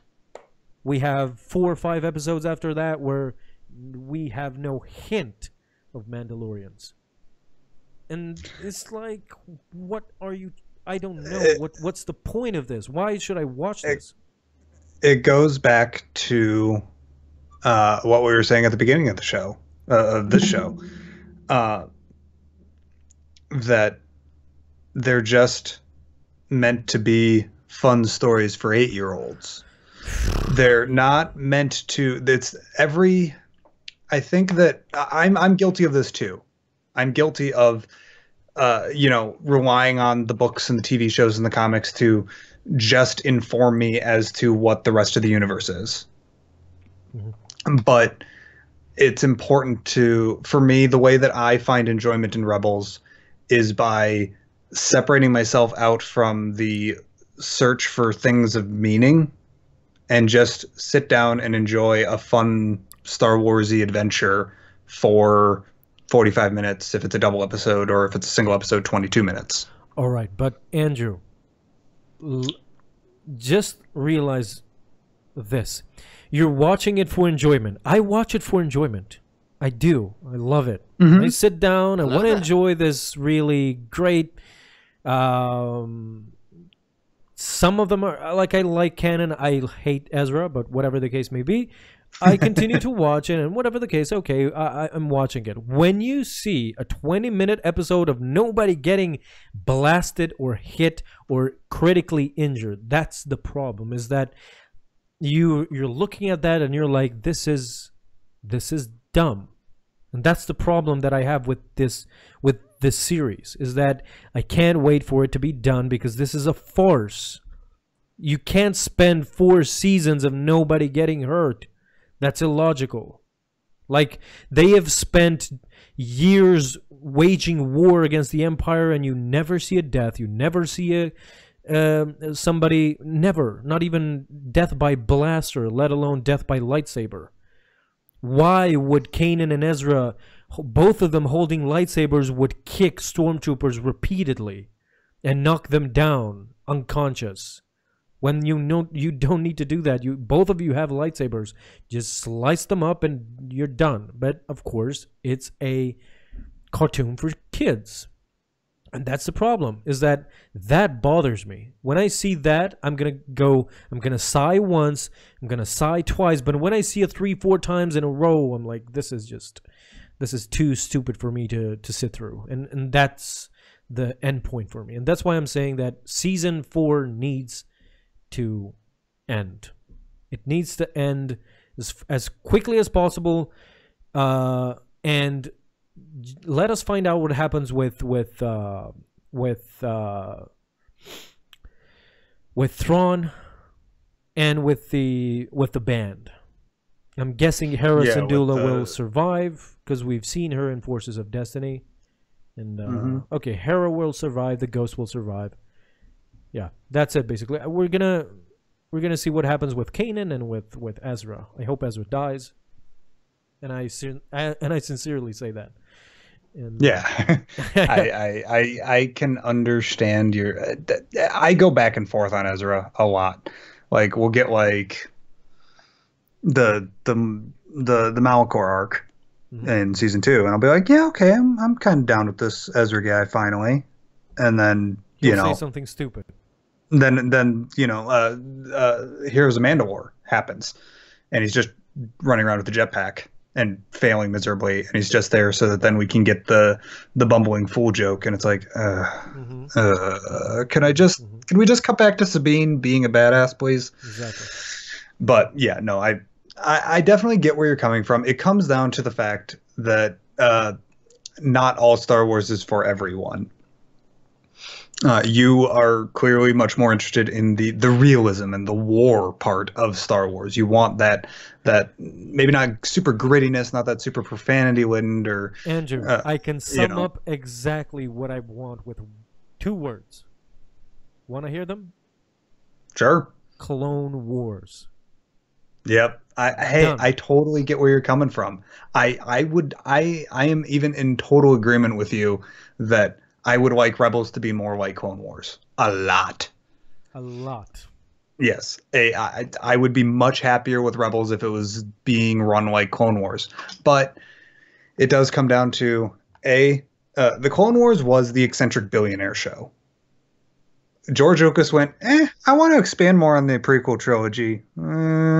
Here's a couple $1 million every season. Just Dave, just come and meet me whenever you're writing out stuff, and I'll tell you what you should be doing. Whereas Rebels it's made for the sake of profit, whereas Clone Wars was made because, well, George Lucas wanted to keep talking about Star Wars. Yeah. And he wasn't doing it as a financial venture like what Rebels is. And so like, for example, I know I'm in the extreme minority of people that absolutely hated the Lords of the Sith novel by Paul S. Kemp, the one where Palpatine and Vader ended up stranded on Ryloth or whatever. Exactly. And I could not stand it at all. I hated that book. Like, I definitely preferred Heir to the Jedi much more and that is An Heir to the Jedi was like apparently a horrible novel to the rest of the fandom. I couldn't stand Wars of the Sith because it felt like what the end of Rogue One felt like to me, to be blunt, Hmm. where it's just it's Sith glorification, it's dark side glorification. He fell deeply into the Force. Palpatine fell deeply into the Force and unleashed his hatred. Vader fell deeply into the Force and unleashed his hatred. Well, And it's just like, okay, okay, can we just keep? I don't care. I get it. I know how the dark side works. Can we just, what like that was my feeling whenever I was experiencing that. And what they were trying that to book in do is particular. maybe show something more to the relationship of Darth Vader Palpatine and Vader. Palpatine, trying to expand it a bit more. Did it work? I Not don't think really. so. I think that it was more a book about. It felt like, to be totally honest, the gritty Star Wars that we've gotten, in my opinion. I'm not saying that people who disagree with me are wrong on this. I'm just saying that it's all art, because I'm about to express a very only unpopular opinion. only Sith deals Uh, in yeah, absolutes, so yeah, keep that in exactly. mind. I am. All of Star Wars is an art form. The writing is art. The films are art, and art cannot be viewed objectively. Just can't be. There are people out there that pay millions of dollars for a couple of colored squares on a white canvas. Yeah. So there's that. That being said, I feel like the gritty Star Wars that we've gotten is like Rogue One and Wars of the Sith is, in my opinion, forced darkness. It doesn't like it's just like, oh well, the fan base wants grittiness. I suppose we could do grittiness. Mhm. Here, everybody must die in Rogue One, but why though? Like it feels like Not every, it's there not just only to, not only everybody, everything, because yeah. like fans were asking why aren't the shore troopers seen in the old trilogy? Why aren't the shadow troopers and anybody in this like? Okay, Yeah. the explanation is basically everything died. Not not Yeah. not everyone, everything. The planet, the stormtroopers, the Yeah. AT-ACT died as well. Yeah. Every Everything must die. everything And it's died. just it ended up, at least for me, it hurt the story. And actually, Jaden Chapman just said in chat, Phasma did really well. Yes, I totally agree with that. The Phasma novel did a really good job of I've been really being gritty, but not just being gritty just for the sake of being gritty. It was yeah. gritty because that's the story that they were telling, that Delilah Dawson was telling. Yeah, it That came was, natural and not forced, yeah, it basically. came naturally. It wasn't just like, oh, I suppose, well, the fanboys are going to want to see Vader kill a bunch of rebels, right? Yeah. Okay. Well, we're in reshoots anyways, so yeah, the guy that's doing Vader, yeah, you go in there and wave your lightsaber around and we'll hook all these guys up to that's Exactly. that's how that Vader scene felt. It didn't need to be there for the story. It was just there so that then the fanboys could go, "Oh, that's so cool." You know. Yeah, yeah, it's true. And that's what I would do. That's why every time I talk about the future of Star Wars, the future of Star Wars, and it's like people tell their own wishes. Whereas I Hmm. have my own wishes, of course, but I can't really I don't really put much into them because I know there are all these factors running around that will hamper them in the end, because there's the fan satisfaction, and then there's the shareholders, which I'm talking about them more than I'm talking about Star Wars at times, but it's true. Disney watches these things. You could see with Battlefront, the debacle that happened with Battlefront. Even a single game that like doesn't really a video game and the movies have never ever connected before, and now it did with Disney, Yeah. because they were like, stop this madness because the Last Jedi is coming out. Never happened before. Video games and movies were totally two different industries that never clashed, and this time they clashed. On a And note of that, the whole Battlefront 2 debacle, I could just imagine. I don't remember who it was that called the EA CEO. It was like director of consumer products or whatever at Disney. And I could just imagine the Emperor does not share your optimistic appraisal of the situation. I love that. I loved that. I love the fact that Disney just stepped in and went, EA, knock it off. I I posted a meme too on Twitter. And I actually wrote live footage of Disney calling EA after the Battlefront 2 debacle, and it's the meme with Vader. Be careful not to choke on your aspirations. Be careful not to choke on your aspirations, EA. And it was like I imagine EA being Director Krennic and can't wait to be introduced to the Emperor, and it's like, choke. You're done. It's so good. It's so good. Hey, like I said, I get the, like, for what it's worth, Battlefront 2, in my opinion, is a wonderful video game. Yeah. I've been playing it nonstop. Yeah. I got home from work last night, an 11-hour shift at work. Mhm. I got home from work at like 4 in the morning, and I immediately booted up my computer and played Battlefront for a couple of hours and then went to bed. Oh my god. Like, that's how much I absolutely adore that game. Like, the actual product of the game is great. It's just that the monetization of it was crap. The system is well, that's the point, is that the system is built to you getting tired and buying crystals. That's it. Yeah. Basically. Until, unfortunately, Disney put their foot down and went, no, But stop. now we're stuck. So that's the problem. The system is implemented, but there are no there is no, even if you want to buy crystals, there are no more crystals. But the system is there for crystals that you need to grind for hours and hours on end for something that, Yeah. that's the whole issue. That's the whole problem. But Yeah, even exactly. in game, of course, I'm gonna say that Battlefront 2 is a great game. I play it all the Yeah, time. like the I love actual, it.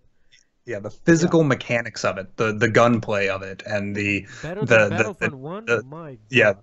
Way better than Battlefront 1. Yeah, in my opinion. Exactly. With the And I hear people saying things like that they don't feel like they're actually firing a real, like they don't feel like they're firing a blaster. I don't know what they're talking about. I feel way more like, it feels way more satisfying shooting in Battlefront 2 than it does in Battlefront 1. Anyway, sorry, that was just a random thought that popped in. No, it's great that you mentioned it. Really good. Because the reason why they say that, and the reason why I sometimes feel about these new games, what the problem is exactly that. That's why it's crazy to say, and I know many fans feel the same way, but I still love the original Battlefronts more than this one. Like the original Battlefront 2, I could play it over and over again. I could right now jump in and play it. Battlefront. Let me just say this: with Battlefront 2, the original in 2005, released in 2005, I would not get bored as quickly as I do with the now Battlefront 2. Yeah, I disagree, but I understand. And if that the makes sense. firing of the blaster and actually feeling like you hit someone, that's from the originals. Because in the originals, you felt it. It was the sound effects, it was the animation that made it feel really realistic. You could hear the sound effect and watch the animation as he bobbed his head backwards, and you could feel that.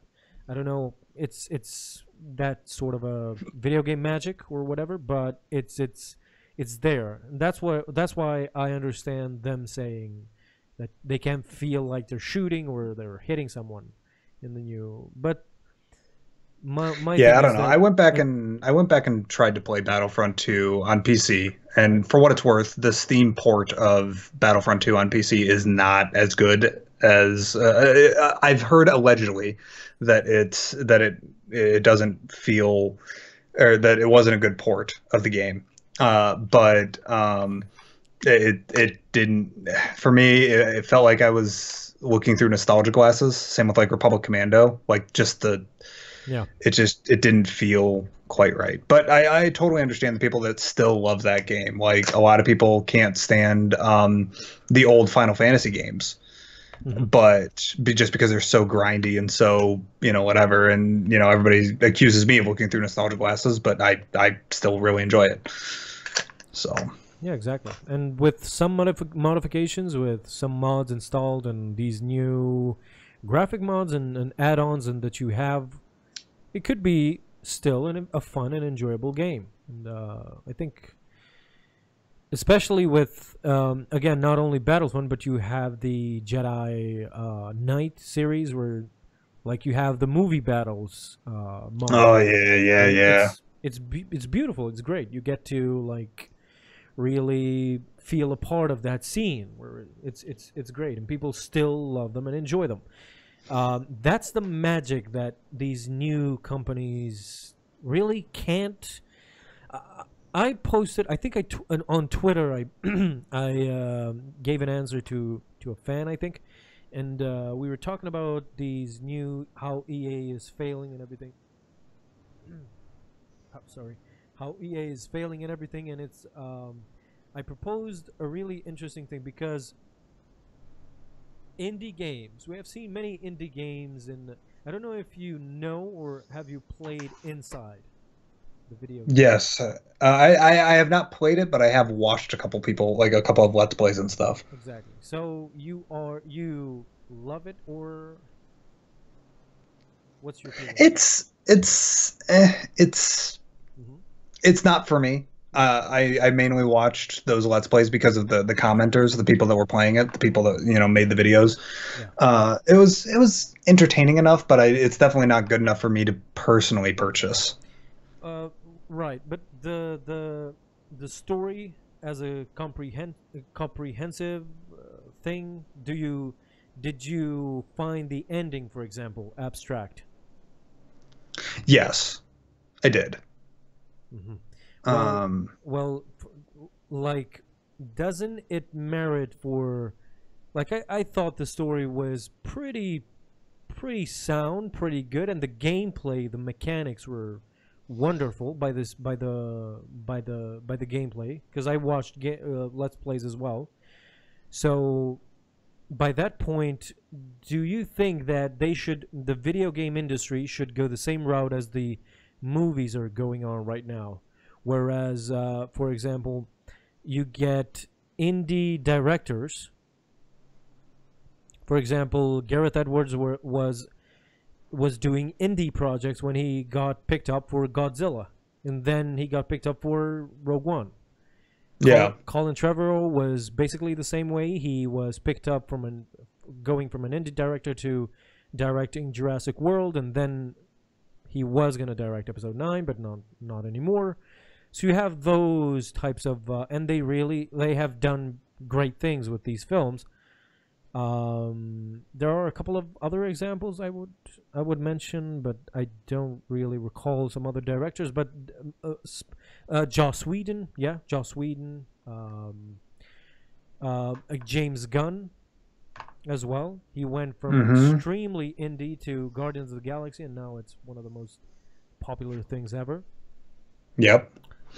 So going from that, you have now you have sort of a feel for me where it's like, should the video game industry go the same route? Whereas Uh, if the movies are successful to a degree with this, should the video game industry do the same thing? And whereas they would be like, let's get these indie developers or indie developing company and elevate them with the budget that we have to develop us new Star Wars video game. I am counting the days until 2023 when EA's contract is up. Um, we'll put it. I'm not sure that you're aware of a game called Hellblade. I've heard of it. I've heard of it. Yes. So the essential premise of Hellblade, just for people watching and people listening in right now, is you are basically a warrior princess. I'm not sure that you're aware in of a fantasy type setting, but it's not necessarily a horror game, but it's more of like a thriller sort of game. The sound design is all designed to kind of mesh with to enhance the experience. You get these unsettling, weird little voices in the back of your head, and throughout the course of the series, you don't know what is happening Mhm. with your character, with the main character. Uh, is it that there is magic and there is demons and there are devils and there are these unsettling things in this world, or is it just your character that is having a massive schizophrenic break Mhm. or a mental break? Are they going insane? And you don't even really know by the end of the uh, game. And that kind of creative storytelling and that kind of creative approach towards telling stories in an interactive format is exactly what I'm looking for. And Hellblade was made by a completely independent developer Yeah, I that can see published it here themselves. Ninja That Theory. Exactly. yeah, So this is they just completely and it independent. and it looks amazing. I don't remember what the budget was on Hellblade. Hellblade, if I could spell blade right. Hellblade Hellblade budget. production Is budget. there a sequel? I see here Hellblade Sonya's Uh, Sacrifice or something? Or is it Senua's Senua? Okay. Senua's Sacrifice. That's the subtitle for the game. Mhm. I don't know. Let's see. Let's see what the Wikipedia says. Reception, sales.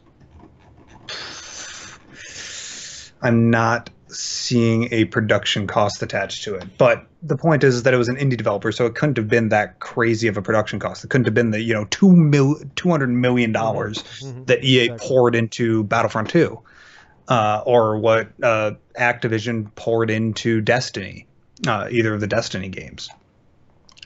Um, and so, but it's still just as satisfying. It's a way better story in my opinion than anything that either of those games have produced. I mean, with that being said, I'm not throwing shade at the Battlefront 2 campaign. That's a whole different bag can of worms that I don't want to get into really. Um, it's you can deliver that kind of thing with an indie developer. So yes, the very TLDR of it is that yes, I cannot wait for indie. I really hope that they go with more indie developers and they stop with this exclusivity contract crap. I would love it if they do that because it has been shown to be successful.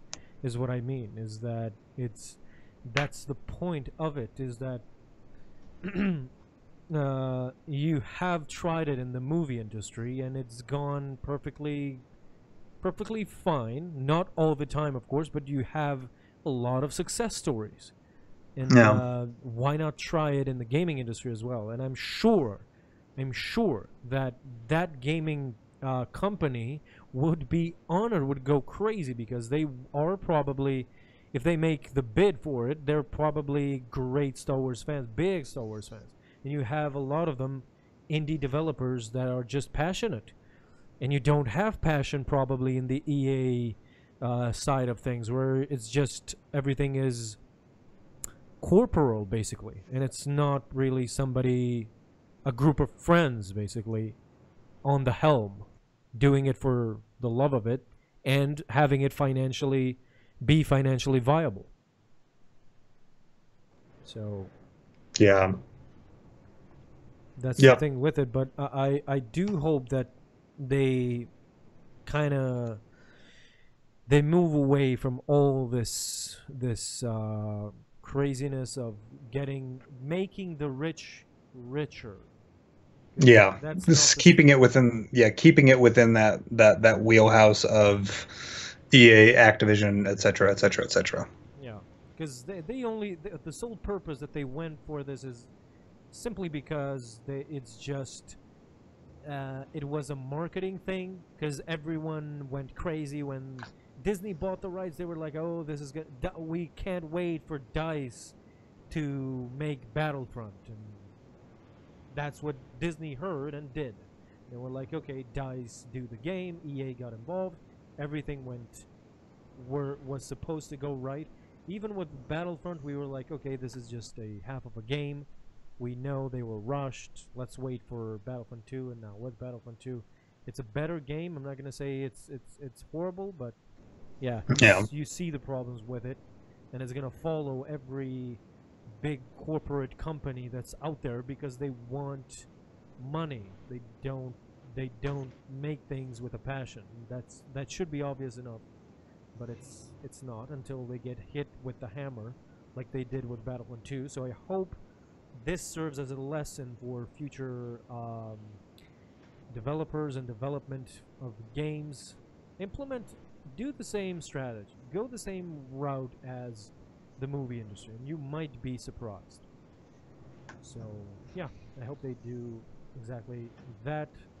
Andrew, thank you so much for joining me today on the podcast. I'm sure the fans loved you, and I personally found the conversation to go extremely great. Guys, in the chat, I'm saying thank you to all of you who joined us today. I'm so sorry we could not actually pause and have a conversation with you guys, but we were just so into our conversation. But I hope you enjoyed what we talked about, and yeah, if you want Andrew back again, let me know in the chat. Show love for him, and don't forget to actually go and subscribe to Andrew on his Andrew, go right ahead and post a link to your YouTube channel here on the chat, and people can go and subscribe to you. Guys, No, thank you so much for having me, and thank you for really, it was a wonderful conversation. Very happy to be here. It was great interacting with you. I hope that next time, as long as it's killing my link, but that's okay. Send it to me on Skype. Yeah. I can't wait for the other podcast when I'm gonna ramble again about. That's my job, though. No, the only thing that gets me triggered is Star Wars Rebels. So I understand. The only thing that gets me triggered is Rogue One, so that's okay. Ooh, we have something in common. Rogue One. But no, seriously, thank you so much for having me here. It was wonderful. It means quite a bit to me to be appreciated by you and your fans. It really means the world to me. Thank you. Absolutely, my friend. Can't wait to have you on again. As I said, you can hear me complain about Rebels once again. So everything will sounds good. Well, thank you, dude, so much for joining us, and fans, thank you so much for joining us as well. Thank you so much. Can't wait for the other podcast we will have on Wednesday at 3 p.m. Eastern Standard Time. Wednesday is the 29th, so wait for that on the 29th. The other times you can find me live streaming is by when I play Battlefront, and you have the link to my Twitch account on the description. So for all of you guys who want to watch me live stream on Twitch, just go ahead and follow me there on Twitch, and you can see me on Monday live streaming again, and we will have fun there on Battlefront and getting triggered. Yes, exactly, Darth Mortis getting triggered. Yeah. Thanks to Andrew a lot. Thanks to you guys for watching the podcast. And in closing, as always, don't forget, may the Force be with you always.